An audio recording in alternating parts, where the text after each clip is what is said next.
안녕하세요. 책사랑 오스컨입니다. 신인간혁명 제5권 저자는 이케다 다이사쿠, 펴낸 것은 황황신문사입니다.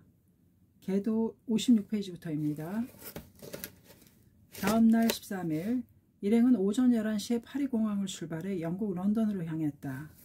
런던 공항에서는 대객전의 자재 매입을 의뢰해둔 회사의 주재원들이 마중 나와주었다. 신씨가 로비에서 주재원들과 담소하고 있을 때 조금 떨어진 곳에서 30세 전으로 보이는 일본계 여성과 남편인 듯한 풍채 좋은 영국인 남성이 머뭇거리며 이쪽을 보고 있었다. 그 여성은 낯이 익은 얼굴이었다.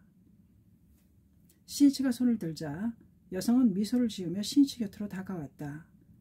감사합니다. 마중 나와주셨군요. 다시 만나게 되어 기쁩니다.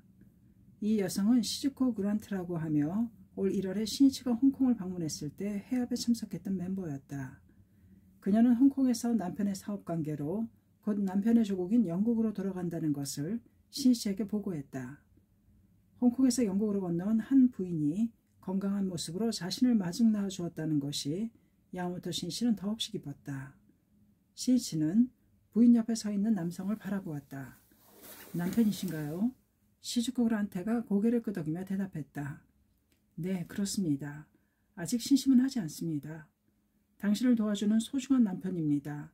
소중히 해주세요. 신씨는 그녀에게 이렇게 말하고 남편에게 정중히 인사하며 악수를 나누었다. 시즈코 그란트는 3년 전인 1958년에 히로시마의 구례에서 입회했다. 그 후 영국군 군인이었던 남편과 결혼하여 홍콩으로 건너왔는데 이해 1961년 3월에 영국 옥스포드로 온 것이다. 신씨는 그녀와 남편을 자신이 숙박하는 런던 시내에 위치한 호텔로 초대하여 이야기를 나누었다.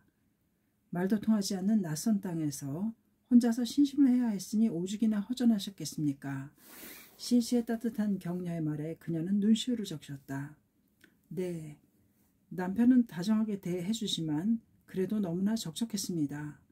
인간의 사명을 모르고 무엇을 해야 하는가를 자학하지 못할 때 외롭고 쓸쓸해집니다. 당신은 이 영국의 광선유포를 개척한다는 사명을 갖고 여기에 와 있습니다. 불법의 눈으로 보면 결코 우연이라는 것은 없습니다. 어사를 펼치면 우리들은 과거세의 니치른 대성인과 함께 지용의 보살로서 말법의 광선유포를 약속하고 그것을 위해 현재 이렇게 출연했다는 것이 명확히 밝혀져 있습니다. 즉 당신은 불제자로서 대성인께서 파견하여 이 영국에 오신 것입니다. 그 구원의 사명을 자각하고 완수하려고 할 때 대환희가 생기며 새로운 인생의 문이 열립니다. 인간의 정신을 지탱하는 것은 사명이다. 자신은 무엇 때문에 살고 있는가? 불법은 그 사명이라는 인생의 최고 의의를 가르치고 있다. 그러므로 불법은 끝까지 살아가는 힘, 용기라는 불빛이 되어 자신의 세계를 희망의 빛으로 감싸는 것이다. 시즈코 그란트의 볼은 차츰 붉어졌다. 신씨는 그녀가 사명의 사람으로서 홀로 서기를 염원하며 지도를 계속했다. 영국에는 일본에서 온 4, 5명의 멤버가 있다고 들었습니다. 먼저 그분들과 확실한 연락을 취하며 서로 격려해 가세요. 또 많은 친구를 사귀고 그 사람들과 함께 행복하게 되기 위해 불법을 가르쳐가는 것입니다. 타인을 위해 애쓰는 것은 자신의 생명을 정화하고 자신의 경애를 열어가는 것이 됩니다. 당신의 활약을 기대하고 있겠습니다. 오늘은 모처럼 모셨으니 뭐든지 상담할 일이 있으시면 이후에 함께 온 간부와 의논해 주십시오. 그리고 좋으시다면 내일 시내를 둘러볼 예정이니 함께 가시지 않겠습니까? 예, 잘 부탁드립니다. 시즈코 그란트는 기쁜 듯이 대답했다. 그녀는 동행한 간부에게 1시간 정도 지도를 받고 돌아갔다. 그날 밤 협의를 하기 위해 모두 신이치의 방에 모였다. 신이치는 말했다. 여기에서 유럽의 조직에 대해 검토하고 싶습니다. 동행한 간부가 물었다. 역시 유럽도 지부나 총지부로 하여 각국의 지구를 두게 됩니까? 아니, 지금은 각국에 거의 멤버가 없으니 서두르지 않아도 될 것 같습니다. 미국이나 아시아에 총지부를 만들었다고 해서 유럽도 거기에 맞출 필요는 전혀 없습니다. 무엇이든지 획일적으로 생각할 것이 아니라 각지의 실정에 맞춰 대응해가는 것이 중요합니다. 유럽의 경우는 먼저 당시 서독 프랑스, 그리고 이것 영국에 연락 책임자를 두면 어떨까요? 그리고 그 사람들을 중심으로 멤버가 증가될 때 정식으로 지구를 결성해 가도록 하는 편이 좋다고 생각합니다. 유럽은 기반을 다지면서 차분하게 추진하도록 합시다. 신씨는 무엇보다도 실질적인 것을 중히 여겼다.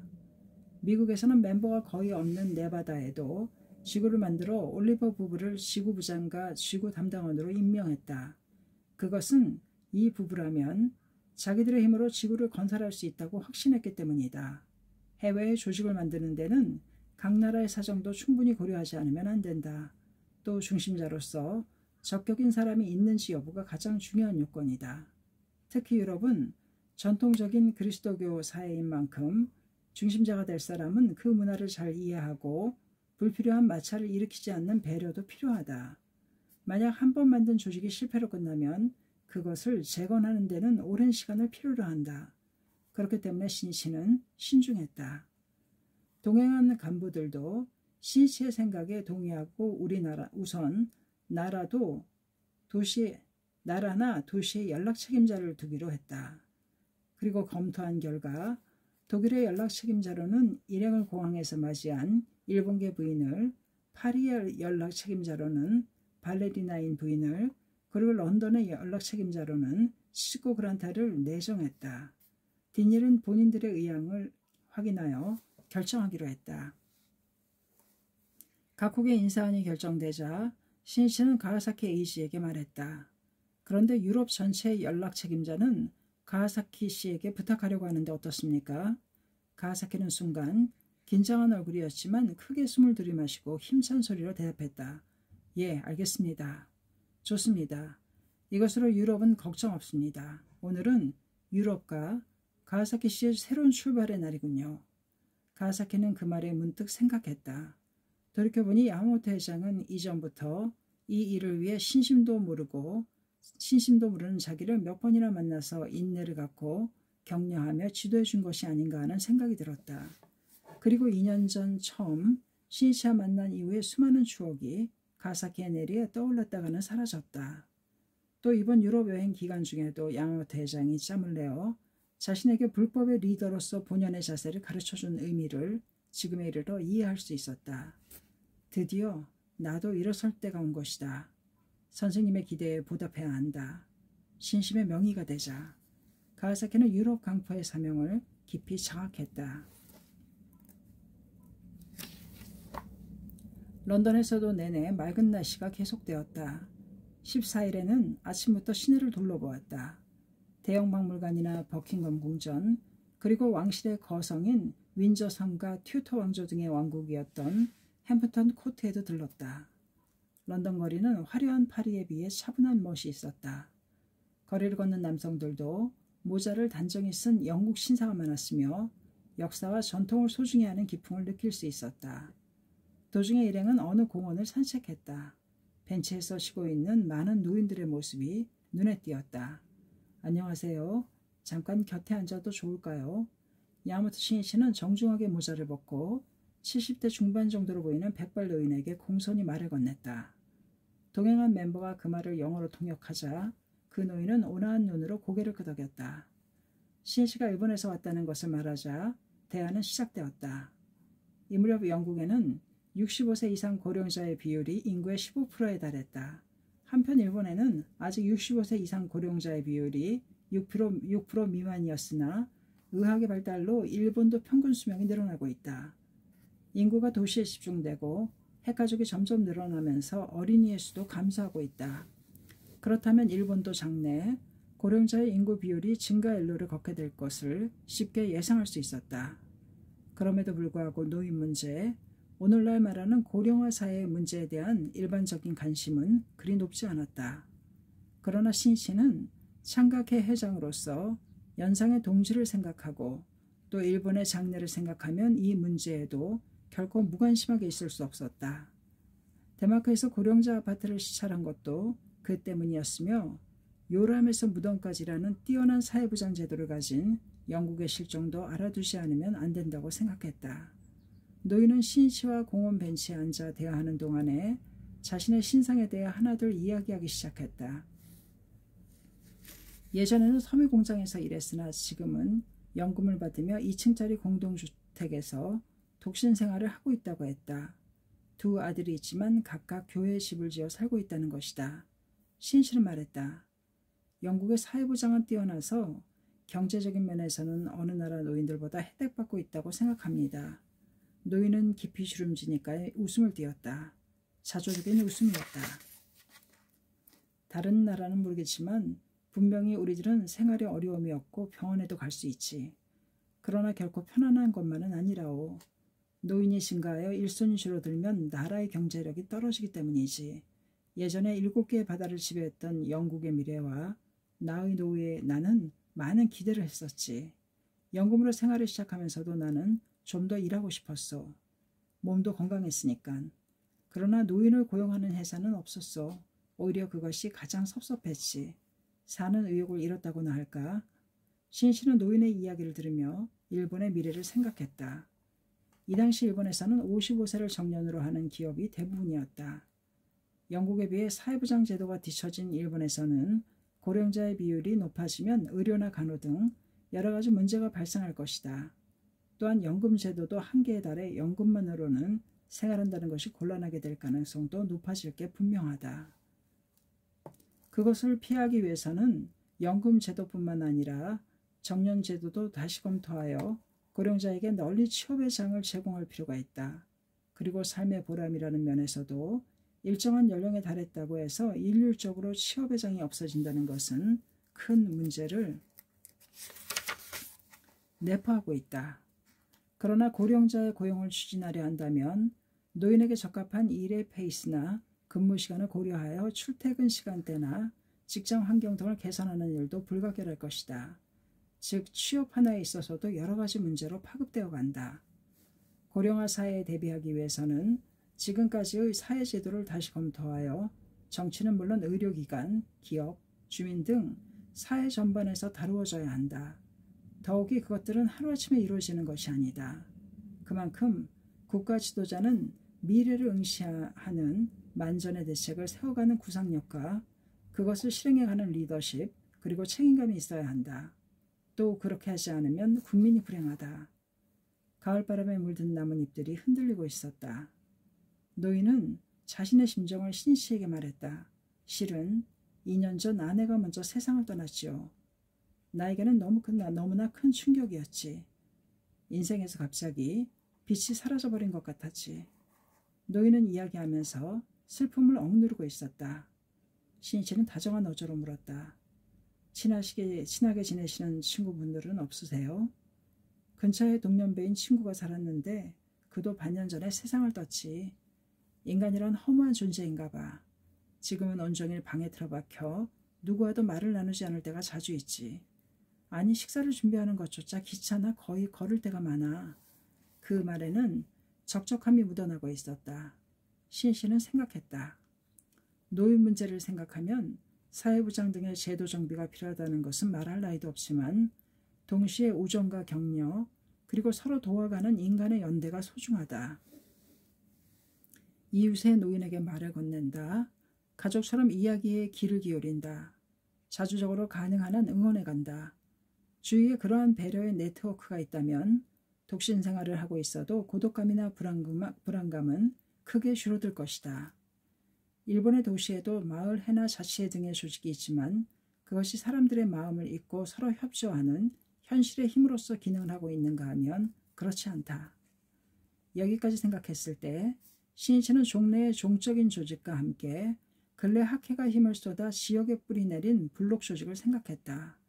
그곳에는 같은 지역에 사는 사람들이 서로 행복해지기를 바라는 마음으로 성심성의껏 상담에 응하여 위로하고 격려하는 인간 융합의 모습이 있다. 이해관계가 아니라 무상으로 서로 도와가는 사람들의 연대인 것이다. 혼자 사는 노인을 매일 자신의 친부모처럼 대하며 이것저것 돌봐드리고 있는 동시의 이야기도 수없이 들려온다. 더구나 남이 시켜서 하는 것이 아니라 스스로 생각하여 자발적으로 하고 있다. 또한 해압에서 정리나 안내를 하고 있는 학회 청년들의 모습에서도 노인을 소중히 하는 마음을 느낄 수 있다. 그러면 왜 학회 속에 그러한 정신이 자라고 있었던 것일까? 도다조세인은 청년은 부모조차도 사랑하지 않는 그러한 자가 많은데 어떻게 타인을 사랑할 수 있겠는가라며 불법자의 당연한 삶의 자세로서 민중을 그리고 부모를 사랑할 것을 가르쳤다. 또한 니치렌 대성인은 인간의 도리로서 보훈을 설하고 부모나 중생 등의 은혜에 대해서도 말씀하셨다. 보훈은 불법에 흐르고 있는 특징적인 사고라고 해도 좋다. 그리고 거기에는 연기, 연에 따라 일어난다. 즉 어떠한 사물도 독단적으로 존재하지 않으며 일체는 서로 의존하고 서로 영향을 주고받는 속에 성립한다는 사상이 있다. 이 사상에 입각할 때 지금 자신이 있는 것도 많은 사람들과 서로 도와가는 속에 존재해왔기 때문에 부모뿐만 아니라 타인에 대해서도 감사와 보온의 마음으로 대해가야 한다는 것이다. 즉 학회의 세계에서 볼 수 있는 아름다운 인간의 유대는 불법에서 설하는 공생, 철학을 한 사람 한 사람이 몸에 익혀왔기 때문일 것이다. 사회보장 제도가 완벽하게 되어 있다고 해서 만년의 인간다운 생활이 보장되는 것은 아니다. 그것은 사람이 살아가는 데에 필요한 조건 중 하나에 지나지 않는다고 할 수 있다. 예를 들면 아무리 훌륭한 난로가 있어도 석탄 등의 연료를 태우지 않는다면 방을 따뜻하게 할 수 없다. 사회보장 제도가 난로라고 한다면 연료를 태우는 행위에 해당하는 것이 가깝게 접하는 사람들의 배려라고 할 수 있다. 이러한 인간적인 지원이야말로 고령화된 사회를 지키며 뒷받침하는 가장 중요한 요건이라 할 수 있다. 또한 노인들이 인간답게 살 수 있는 또 하나의 요건은 무언가 역할을 계속 담당해 간다는 것이다. 체력은 쇠퇴해도 자신이 해야 할 일을 갖고 젊은 세대와 교류하며 삶의 보람을 창조할 수 있어야 인간적인 생활이라 할 수 있다. 예를 들면 예전의 농사에서는 대가족이 함께 생활했기 때문에 자식이나 손자와 일상적인 접촉이 고령이 되어도 자기의 역할과 일이 있었다. 특히 경험이 풍부한 노인의 지혜가 존중되고 효양을 중시하는 일본 사회의 전통이 살아있었다. 일반적으로 노인들이 소외되는 일은 없었다고 해도 좋을 것이다. 그러나 일본의 공업화가 추진됨에 따라 인구는 대도시로 집중되고 가족은 분산되어 핵가족화가 확대되었다. 더구나 눈부신 기술혁신의 파도는 많은 분야에서 경험을 거듭 쌓은 숙련자의 기술을 필요로 하게 되었다. 그것에 비해 학회에는 연장자가 활약할 수 있는 무대가 수없이 많다.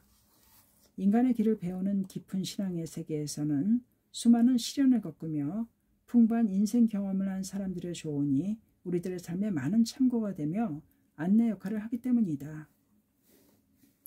벗의 격려에 자기의 사명을 발견하고 사람들의 좋은 상담 상대가 되어 후배의 성장을 지켜보는 고령의 동지는 수없이 많다. 그 모습에는 약동하는 생명의 빛남이 있다. 노년기란 인생을 총마무리하는 시기이며 정신의 완성기라고도 할 수 있다. 사회적인 지위나 처지 또는 돈이나 사물에도 농락당하지 않고 한 사람의 인간으로서 생가사를 그리고 자기 자신을 응시하며 인생의 진실한 가치를 탐구할 수 있는 연대이다. 그러나 어디까지나 자신을 높이고 자기 완성을 향한 의지를 계속 유지하기 위해서는 확실한 생사관, 생명관이 불가결한 요건이다. 예부터 수많은 사람들이 불로불사를 원해왔지만 인간은 생로병사를 벗어날 수 없다. 누구라도 언젠가는 늙고 죽어간다.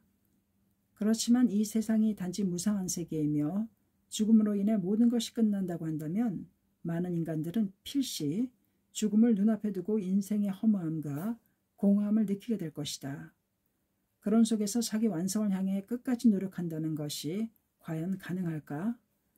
인간이 최고의 생을 다하기 위해서는 죽음을 어떻게 받아들이는가가 매우 중요한 문제다.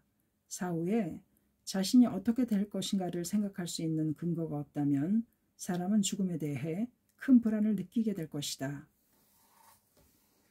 하물며 죽은 후에 지옥이라는 괴로운 세계가 기다리고 있다고 생각하면 죽음은 최대의 공포 이외에 그 무엇도 아니다.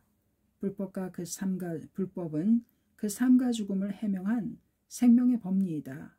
무상의 세계를 일관하는 상주의 법이 있다는 것을 설하고 생명의 영혼을 밝히고 있다. 즉 육체는 멸해도 생명은 멸하지 않고 다시 새로운 탄생을 맞이한다. 그리고 죄업도 복운도 경애도 자신이 만든 것이며 그것은 그대로 내세까지 계승된다고서란다. 더욱이 불법의 위대함은 현세에서 그 수급을 전환하고 어떠한 시련에도 지지 않는 자기를 확립하여 절대적인 행복 경애를 구축해가는 방도를 밝혀주고 있다는 것이다. 다시 말해서 불법은 현세의 인생 승리가 그대로 내세의 출발이 된다는 것을 가르치고 있다.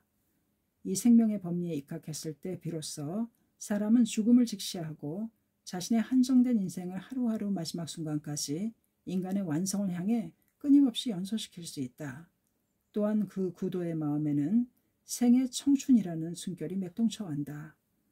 독일에서 태어나 미국에서 성장한 유대 시인 사무엘 울만은 청춘이라는 시에서 이렇게 노래했다. 청춘이란 인생의 어느 기간을 말하는 것이 아니라 마음의 상태를 말한다. 장밋빛 뺨, 붉은 입술, 유연한 손발이 아니라 강인한 의지, 풍부한 상상력, 불타는 정열을 가리킨다. 청춘이란 인생의 깊은 샘물에 청신함을 말한다. 청춘이란 겁내지 않는 용맹심, 안이한 마음을 뿌리치는 모험심을 의미한다. 때로는 20살의 청년보다도 60살의 노인에게 청춘이 있다. 나이를 먹는 것만으로 늙는 것이 아니다. 이상을 잃었을 때 비로소 늙는다. 이 시는 야마모토 시니치가 영국에서 생각했던 마음의 젊음이라는 문제를 잘 표현하고 있다고 해도 좋다. 시니치는 일본의 고령화 시대를 생각할 때 창각의 중대한 사명을 통감하지 않을 수 없었다. 한 사람 한 사람의 동지가 각자의 지역에서 주위에 공생과 자비의 네트워크를 넓혀간다면 인간 사막과 같은 현대사회도 마음의 오아시스로 바꿔갈 수 있다.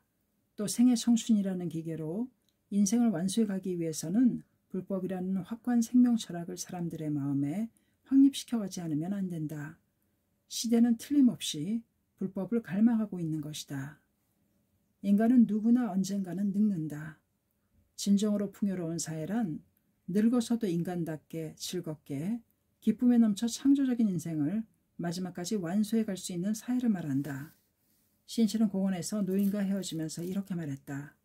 자녀들도 손자들도 할아버지가 언제까지나 건강하시기를 바라고 있을 겁니다. 건강해지기 위해서는 자신이 할 수 있는 일이 무엇인가 생각하고 행동해가는 것입니다. 주위의 아이들이나 같은 노인들에게 말을 건네고 격려해 주는 일도 좋겠지요. 어쨌든 언제까지나 무엇인가 목표를 정하여 희망과 기쁨을 갖고 살아가는 겁니다. 저는 당신을 잊지 않겠습니다. 인생의 선배에게 경의를 표합니다. 언제까지나 건강하세요. 노인의 얼굴에 환한 미소가 떠올랐다. 이날 밤에 야마모토 시니치는 런던에 주재하는 일본의 상사와 은행 관계자 몇 사람과 대화의 장을 만들었다. 시니치는 영국 경제의 전망이나 유럽의 미래에 대해 이야기를 듣고 싶었으나 공교롭게도 그들이 이야기한 것은 이 땅에서 살아가면서 느끼는 불편함이었다. 이발이나 세탁 등도 일본과 비교하면 조잡하고 또 어느 음식점이나 자기들 입맛에 잘 맞지 않는다고 했다. 시니치는 웃으면서 말했다. 외국에 와서 일본과 비교하여 일본과 같은 것을 기대하는 것은 잘못이 아닐까요? 영국인도 프랑스인도 일본에 오면 아마 가는 곳마다 불편을 느낄 겁니다. 분명히 우리 집이 제일이라는 것은 인지상정입니다만 로마에 가면 로마법을 따르라라는 말이 있지 않습니까? 그 나라에 왔다면 역시 그 나라의 가치관이나 문화, 감각에 따르려고 노력해야 한다고 생각합니다. 앞으로 세계는 점점 좁아질 겁니다. 여기서 중요한 것은 마음의 세계성이라고 나는 생각합니다. 마음의 세계성 말입니까? 상사의 지점장이 흥미롭다는 표정으로 말했다. 다시 말해서 일본의 문화나 전통, 생활 양식을 기준으로 각각의 나라를 평가하는 것이 아니라 세계의 다양성을 인식하고 그대로 받아들여가는 겁니다. 물론 일본인으로서 긍지나 자국의 문화를 지키는 일도 중요합니다. 세계성을 몸에 익히는 것은 자국의 문화나 전통을 버리는 것은 결코 아니기 때문입니다. 다만 자국을 판정 기준으로 하여 우열을 정하는 감각에서 탈피해야 한다는 것입니다. 또 외국에 거주하면서 일본인이 언제나 일본인들끼리 행동한다는 것도 매우 폐쇄적인 인상을 줄 수 있습니다. 그 나라의 사회에 융화하려는 노력이 필요하다고 나는 생각합니다만 그러자 연배의 참석자가 말했다. 확실히 말씀하신 대로라고 생각합니다만 나이를 먹으면 감각을 새롭게 한다는 게 정말 어렵군요. 나도 뭐든지 일본과 비교하고 무심결에 화를 내거나 질려버리는 경우가 많습니다. 이러니 저러니 해도 결국 내게는 일본이 제일 좋아요. 여기 있는 사람들은 어학 실력도 뛰어나고 해외 생활도 오래되었을 겁니다. 해외 생활도 오래되었을 것이다. 그러나 그들에게는 일본적인 폐쇄성이 뿌리 깊게 남아있는 것 같다. 야마모토 신실은 솔직히 유감스러움을 금할 수 없었다. 그리고 무엇이 그들을 이렇게 만들었는지를 생각하지 않을 수 없었다. 일행과 이야기를 나누면서 느낀 것은 몇 년 정도 지나면 자기들은 일본으로 돌아갈 사람이며 이 나라는 임시로 몸담고 있는 것에 불과하다는 의식을 갖고 있다는 점이다. 그러므로 긴 안목으로 이 나라를 위해 무엇을 할 수 있을까를 생각하는 것이 아니라 부임 중에 어떻게 실적을 올릴까 혹은 어떻게 문제를 일으키지 않고 임기를 마칠 수 있을까를 생각하고 있는 듯했다. 신지는 솔직하게 자신의 생각을 말했다. 인간은 일정한 연령이 되면 확실히 감각을 바꾸기가 어렵기 때문에 청년에게 기대하는 수밖에 없습니다. 여러분의 회사에서도 더욱더 청년을 파견하기 바라며 모든 직종의 청년이 외국으로 진출해야 합니다. 여러분이 불편하다고 느끼거나 객관적으로 보고 개선해야겠다고 생각하는 점이 많다는 것은 아직 일본의 청년들이 힘을 발휘할 수 있는 분야가 많이 있다는 겁니다. 또 일본의 청년은 더욱 대담하게 자신들이 세계 시민이라는 기계를 가져야 합니다. 단지 외국에 일하러 가는 이상 입신양명하여 금이 환영할 생각만 할 것이 아니라 거기에 영주하며 그 나라를 사랑하고 그 나라를 위해 공헌해 갈 정도의 결의가 없으면 안 된다고 생각합니다. 이것이 제 은사의 사상입니다. 그렇게 되지 않으면 이 사회에서 신뢰를 얻을 수는 없습니다. 또 그렇게 하는 것이 국경을 초월하여 인간과 인간의 상호 이해를 깊게 하고 서로 믿어가는 중요한 요소가 됩니다. 화제는 그때부터 청년의 사명으로 옮겨지고 특히 학회의 청년부로 이어졌다. 신실은 청년부의 정신을 통해서 학회 이념에 대해 정성을 다해 말했다. 여기에 모인 상사의 지점장들은 런던의 일본인 사회에서도 큰 영향력을 가진 사람들이다. 이 사람들에게 학회에 대한 깊은 이해를 촉구하며 앞으로 일본에서 런던으로 오는 멤버들을 위해 길을 개척해두고 싶었던 것이다. 계도는 대화에서 시작된다. 용기 있는 말, 성실한 말, 확신 있는 말이 닫혀진 인간의 마음의 문을 열기 때문이다. 이튿날 10월 15일은 런던을 출발, 다음 방문지인 스페인의 마드리드로 향하는 날이었다. 일행이 탈 탑승기의 출발 예정 시간은 오전 10시 40분이다. 야마모토 신시 일행은 9시 전에 공항에 도착했다. 그런데 짙은 안개 때문에 비행기의 출발이 지연된다는 것이었다. 더구나 언제까지 기다려야 할지 모른다고 한다. 런던의 연락 책임자로 임명된 시코 그란트도 배웅하러 공항에 나와주었다. 신실은 대합실에서 그녀에게 말했다. 일부러 와주셔서 감사합니다. 서로 격려해 줄 수 있는 친구도 지도해주는 선배도 없는 곳에서 신심을 지독하는 것은 매우 어려운 일입니다. 환희하며 결의에 불타고 있을 때는 괜찮겠지만 자칫하면 자신에게 져서 자신도 모르게 타성에 젖어버리는 것이 인간의 상례입니다. 그러나 어서에는 마음의 스승으로는 될지언정 마음을 스승으로 삼지 말라라고 말씀하셨습니다. 자신의 약한 마음에 져서 약한 마음을 스승으로 따라가면 안 됩니다. 그때에 돌아가야 할 원점이 어서입니다. 어서만이 마음의 스승입니다. 그러므로 교학이 중요합니다. 그런 의미에서 오늘은 이 시간을 이용해 교학 시험을 봅시다. 시험을요? 그녀는 당황하는 표정을 지었다. 걱정하지 않아도 괜찮습니다. 당신이 지금까지 배운 것을 확인하는 것뿐이니까요.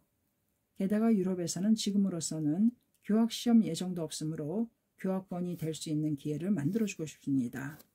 신실은 곁에 있던 동행한 간부에게 설문을 생각하여 시험관이 되도록 전했다. 동지 한 사람의 성장을 위해서 무엇을 할까? 신실은 항상 그것만을 생각하고 있었다. 광선유포란 인간성 승리의 이명이다. 그렇다면 사람을 연마하고 단련하고 육성하여 빛나게 하는 길밖에 그 성취의 길은 없다.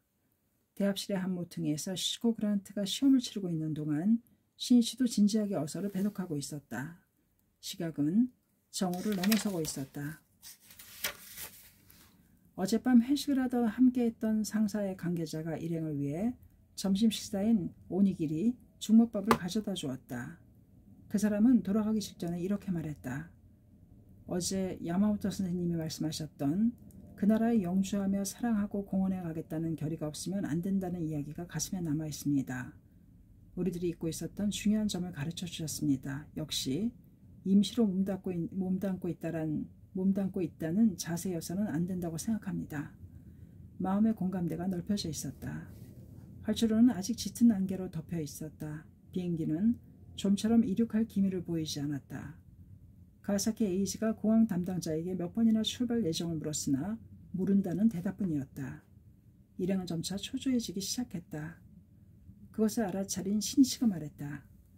안개 도시 런던에 안개가 끼는 것은 당연합니다. 런던에 와서 안개도 볼 수 없었다면 오히려 섭섭하지 않습니까? 그런데도 이번 여행에서는 베를린에서 비가 조금 내렸을 뿐 줄곧 좋은 날씨였습니다. 언제나 그렇게 순조롭지만은 않습니다. 큰 비를 만나는가 하면 때때로 짙은 안개를 만나는 것도 그것은 당연한 일입니다. 광선유배의 길도 역시 마찬가지입니다. 언제 무엇이 기다리고 있을지 모릅니다. 순풍의 날만 있을 리가 없습니다. 안개가 자욱이 끼기도 하고 폭풍으로 만나기도 하며 때로는 절대절명의 궁지에 빠지면서도 그런 속에서 싸우고 이겨내기 때문에 통쾌한 것입니다. 니시넨의 제자들은 겁쟁이로서는 할 수 없는 이라고 대성님께서는 말씀하셨습니다. 모두 용기를 갖고 일체를 즐기며 장대한 광포의 드라마를 만들어 갑시다. 신이치는 침착하고 여유가 있었다. 자, 모처럼 시간이 나니 조금이라도 공부합시다. 그는 이렇게 말하고 다시 어서를 펼쳤다. 그리고 1시간 정도 어서를 연찬하고 이번에는 그림 엽서를 꺼내어 일본의 동지들에게 차례차례 격려의 글을 쓰기 시작했다. 대합실은 바로 서재가 되고 집무실이 되었다. 사람이 할 일 없이 보내는 시간은 의외로 많다. 그 시간을 유효하게 활용하는 것이 인생에 얼마나 큰 결실을 가져다 주는지는 이루 헤아릴 수 없다. 공항의 아나운서가 마드리드행 비행기의 탑승을 안내한 것은 오후 5시가 가까워서였다. 이미 6시간 남짓 지연된 셈이다. 신실은 배웅나준 시시코 그란테에게 정중히 감사를 표하고 비행기로 향했다. 탑승기는 한참을 더 대기한 후에야 이륙하고 구름 속으로 상승했다. 신실은 창밖을 보았다. 하늘에는 별이 가득했다. 그 별들 속에 스승 도다 조세의 얼굴이 떠올랐다. 선생님은 나의 여행을 줄곧 지켜봐주고 계신다. 나날이 새로운 역사의 페이지를 계속 열어가겠다. 신실은 약간 피로를 느꼈으나 도다를 생각하자 흉중에 샘물과 같은 투지가 다시 솟구쳤다. 신인간혁명 5권 개도편이었습니다. 감사합니다. 책사랑 오죽헌이었습니다.